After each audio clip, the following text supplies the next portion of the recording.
Shalom Bapak Ibu semua, kita akan membahas tentang Trinitas dan Oneness. Nah, banyak saudara-saudara kita mengatakan bahwa Bapa, Anak, Roh Kudus adalah pribadi yang sama, yaitu Yesus Kristus. Mereka menunjukkan bukti bahwa Matius 28 ayat 19, karena itu pergilah, jadikanlah semua bangsa muridku dan baptislah mereka dalam nama Bapa dan Anak dan Roh Kudus. Dan dikomparasi dengan Kisah Rasul 2 ayat 38. Jawab Petrus kepada mereka, bertobatlah dan hendaklah kamu masing-masing memberi dirimu dibaptis dalam nama Yesus Kristus untuk pengampunan dosamu. Maka kamu akan menerima karunia Roh Kudus. Nah, banyak saudara-saudara kita mengatakan ini adalah bukti bahwa Bapa, Anak, Roh Kudus adalah Yesus Kristus. Di Matius dikatakan, baptislah mereka dalam nama Bapa, Anak, dan Roh Kudus. Dan di dalam Kisah Para Rasul, Petrus membaptis mereka dalam nama Yesus. Nah, tahukah Bapak Ibu bahwa arti Kisah Rasul 2 ayat 38 bukan hanya sekedar membaptis dalam nama Yesus, tetapi menunjukkan orang yang dibaptis itu sebagai pengikut Yesus. Jadi kalau kita terjemahkan kembali, bertobatlah dan hendaklah kamu masing-masing memberi dirimu dibaptis sebagai tanda bahwa kamu adalah pengikut Yesus Kristus. Itu arti dari membaptis dalam nama Tuhan Yesus. Ingat kata nama. Di dalam Yohanes 16 juga dikatakan meminta dalam nama Yesus. Nah, pemahaman kita mungkin mengatakan saya meminta dalam nama Yesus, saya berdoa dalam nama Yesus, dalam nama Yesus. Termasuk juga mengusir setan dalam nama Yesus, dalam nama Yesus. Bapak Ibu, bukan hanya sekedar teriak-teriak, bukan hanya sekedar menyebutkan nama Yesus dalam doa kita, tetapi artinya adalah kita meminta supaya Kristus dimuliakan. Itu artinya bukannya sekedar kita berdoa, saya sudah berdoa dalam nama Yesus dan Tuhan akan mendengarkan doa saya. Bukan. Arti meminta dalam nama Tuhan adalah meminta untuk Tuhan dipermuliakan. Meminta dalam nama Yesus artinya kita meminta kepada Tuhan supaya Kristus dipermuliakan. Bukan hanya sekedar kita minta dalam nama Yesus atau sekedar kita tutup doa kita dalam nama Tuhan Yesus kami berdoa dan mengucap syukur. Bukan sekedar itu Bapak Ibu. Nah, ada juga saudara-saudara kita yang mengatakan bahwa terminologi Trinitas itu berasal dari Konsili Nikea. Bapak Ibu, tahukah Anda bahwa jauh sebelum Konsili Nikea, orang Yahudi yang menjadi pengikut Kristus sudah memahami bahwa Adonai itu bisa dibedakan menjadi tiga, yaitu Abi, Ben, dan Ruach HaKodes yang tidak bisa dipisahkan. Jadi dengan kata lain, jauh sebelum Konsili Nikea, orang-orang Yahudi yang menjadi pengikut Kristus sudah memahami bahwa Adonai yang mereka kenal dibedakan menjadi tiga. Abi yaitu Bapa, Ben yaitu Anak, dan Ruach HaKodes yaitu Roh Kudus. Mau tahu ulasan lebih lanjut? Tunggu video.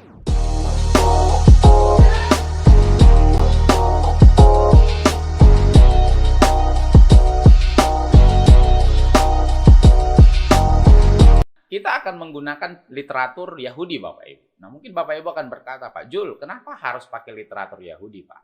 Nah Bapak Ibu semua, kita harus ingat bahwa akar dari kekristenan itu dari Yahudi. Tentu yang lebih tahu Tuhan dalam Alkitab, dalam Tanakh atau dalam Torah adalah orang Yahudi itu sendiri. Dan mengingat Yesus sebagai manusia juga dilahirkan sebagai Yahudi. Dan para murid-murid dan para rasul-rasul Bapak Ibu semuanya adalah orang Yahudi. Nah, kita akan dibantu oleh literatur Bapak Ibu. Literatur yang pertama adalah Jewish New Testament Commentary, Ariel Bible Commentary, dan Messianic Commentary Matthew, Present Yeshua King Messiah dari Rabbi Bernie Kasdan. Nah, kita pahami dulu bahwa Tuhan yang ada di dalam Alkitab adalah Tuhan yang Esa atau Tuhan yang Ehad. Apa sih arti Esa? Dalam literatur ini dijelaskan bahwa dalam deklarasi paling sentral dari kitab suci dan Yudaisme, yaitu Shema Yisrael, Adonai Eloheinu, Adonai Ehad, dengarlah hai orang Israel, Tuhan, ingat Tuhan adalah Adonai, diterjemahkan, Allah kita, Tuhan itu Esa, dalam Ulangan 6 ayat 4. Jadi jelas Bapak Ibu bahwa Tuhan sedang mengingatkan kita bahwa Tuhan Israel itu unik dan tidak ada Tuhan yang lain. Nah, namun kata Ibrani Ehad tidak diterjemahkan begitu saja. Ini bisa berarti artinya satu. Tetapi sering juga digunakan dalam Torah untuk menggambarkan kesatuan dari berbagai bagian. Nah, kata ehad adalah kata yang digunakan untuk menggambarkan komposisi hari, petang, dan pagi yang disebut dengan Yom Ehad atau satu hari. Kata ehad juga digunakan untuk menggambarkan ikatan antara suami dan istri dalam pernikahan. Dalam Kejadian 2 ayat 24 disebutkan Bashar Ehad, satu daging. Dalam kedua kasus tersebut, dua entitas yang berbeda disatukan. Mereka tetap berbeda namun tetap satu. Nah, ini berimplikasi pada pemahaman kita tentang Tuhan. Karena dia sendiri yang menggunakan kata yang sama yaitu ehad untuk menggambarkan sifatnya, maka dengan demikian Bapak Ibu, kita mengetahui bahwa Esa artinya kesatuan dari beberapa yang berbeda. Literatur lain, datang dan lihatlah misteri kata Adonai. Ada 3 langkah, masing-masing ada dengan sendirinya. Meskipun demikian, mereka adalah satu. Dan begitu bersatunya sehingga yang satu tidak dapat dipisahkan dari yang lain. Yang Maha Kudus itu terungkap dengan 3 yang disatukan menjadi satu. Jelas Bapak Ibu bahwa jauh sebelum Konsili Nikea, pemahaman saudara-saudara kita dari Yahudi mengatakan bahwa Adonai yang mereka kenal dibedakan menjadi 3 tetapi tidak bisa dipisahkan. Dalam literatur lain, yang bisa dibedakan menjadi 3 tetapi tidak bisa dipisahkan, itu adalah konsep yang menarik dan dalam, yang telah dialami dan dihadapi, dibahas oleh para teolog selama berabad-abad. Kemudian para teolog Kristen mencoba menjelaskan ide-ide ini di dalam beberapa konsili gereja, seperti Konsili Nikea pada tahun 325 Masehi, dari perspektif dan konteks Yunani, Bapak Ibu. Sementara orang Yahudi sudah dengan jelas memiliki konsep trikesatuan Tuhan yang Esa itu. Hanya sangat disayangkan sekali Bapak Ibu, bahwa pada saat pengadaan Konsili Nikea, tidak ada satupun teolog Yahudi Mesianik yang diundang untuk berpartisipasi dalam Konsili Nikea itu. Dari cerita ini dan sejarah ini, sudah menunjukkan bukti bahwa jauh sebelum Konsili Nikea ada, konsep 3 kesatuan Tuhan yang Esa itu sudah dipahami oleh orang Yahudi. Nah, selanjutnya, kalau ketiganya dikatakan berbeda, apa buktinya? Kalau Bapak Ibu baca di dalam kitab Perjanjian Baru, peristiwa pembaptisan Yesus Kristus, Anda sudah tentu tahu bagaimana Yesus yang adalah anak yang berinkarnasi menjadi manusia itu berbicara kepada Bapa. Bapak Ibu tentu baca bagaimana Yesus berdoa, bahkan di atas kayu salib sekalipun. Dia berteriak kepada Bapa. Nah, Bapa juga berbicara dan itu disaksikan oleh Yohanes, Yakobus, dan Petrus pada saat Tuhan Yesus transfigurasi di gunung bersama dengan 3 murid-muridnya. Nah, mungkin Bapak Ibu akan bertanya, Pak Jul, kenapa Pak Jul mengatakan nama Allah Anak yang berinkarnasi menjadi manusia? Apakah ada nama Allah Anak selain Yesus nanti, Pak? Nah, jawabannya ada, Pak. Nanti di kekekalan, Yesus akan memiliki nama yang baru, Bapak Ibu. Di mana kita bisa temukan? Kita baca di dalam kitab Wahyu 3 ayat 12. Barang siapa menang, ia akan kujadikan soko guru di dalam bait suci Allahku. Dan ia tidak akan keluar lagi dari situ, dan padanya akan kutuliskan nama Allahku, nama kota Allahku, yaitu Yerusalem baru, yang turun dari surga, dari Allahku, dan namaku yang baru. Perhatikan di situ, namaku yang baru. Allah Anak akan memiliki nama baru, tidak hanya Yesus saja. Anda mungkin akan bertanya, lah ini bukti bahwa Yesus tidak Allah, Pak. Karena Yesus pun memanggil Bapa Allah. Ada beberapa pemahaman Bapak Ibu bahwa Yesus lebih rendah dari Bapa katanya berdasarkan pemahaman mereka ketika Yesus mengatakan Bapa lebih besar dari aku. Nah, dalam Ibrani 1 ayat 8-12, perhatikan dengan seksama Bapak Ibu. Tetapi tentang anak ia berkata. Siapa ia? Ia itu adalah Bapa, Bapak Ibu. Allah Bapa berkata, tahtamu, ya Allah, otronosu oteos, engkau mencintai keadilan dan membenci kefasikan. Sebab itu, Allah, siapa itu? Bapa, Allahmu, mu siapa? Anak, telah mengurapi engkau dengan minyak sebagai tanda kesukaan, melebihi teman-teman sekutumu. Perhatikan Bapak Ibu, bahwa Allah Bapa memanggil Allah Anak juga Allah. Sama seperti Allah Anak memanggil Allah Bapa adalah Allah.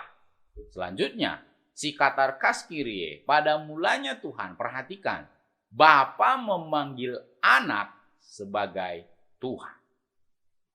Jadi ini menunjukkan bahwa Bapa dan anak itu setara dan sehakikat Bapak Ibu.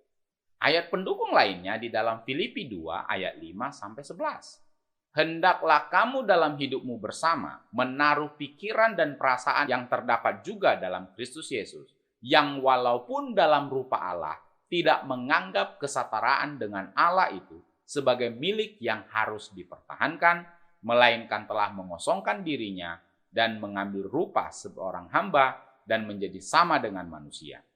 Dan dalam keadaan sebagai manusia, ia telah merendahkan dirinya dan taat sampai mati, bahkan sampai mati di kayu salib. Itulah sebabnya Allah, siapa itu? Bapa, sangat meninggikan dia, siapa itu? Yesus atau anak, dan mengaruniakan kepadanya nama di atas segala nama, supaya dalam nama Yesus bertekuk lutut segala yang ada di langit, dan yang ada di atas bumi, dan yang ada di bawah bumi, dan segala lidah mengaku Yesus Kristus adalah Tuhan bagi kemuliaan Allah Bapa. Jadi perhatikan Bapak Ibu, saya highlight di situ kesetaraan dengan Allah. Jadi Bapa dan anak adalah setara. Inilah sekaligus menjadi jawaban Bapak Ibu, mengapa Yesus mengatakan bahwa Bapa lebih besar dari aku, karena dia telah mengosongkan dirinya dan merendahkan dirinya sebagai manusia dan sebagai hamba Allah. Tetapi pada hakikatnya mereka adalah setara Bapak Ibu. Ternyata di luar ruang dan waktu dan di dalam kekekalan, Allah Bapa dan Anak berbicara dan berinteraksi. Itulah sebabnya Allah dikatakan kasih. Karena bagaimana Allah bisa dikatakan kasih kalau tidak ada yang dikasihi? Tentu Bapa mengasihi anak.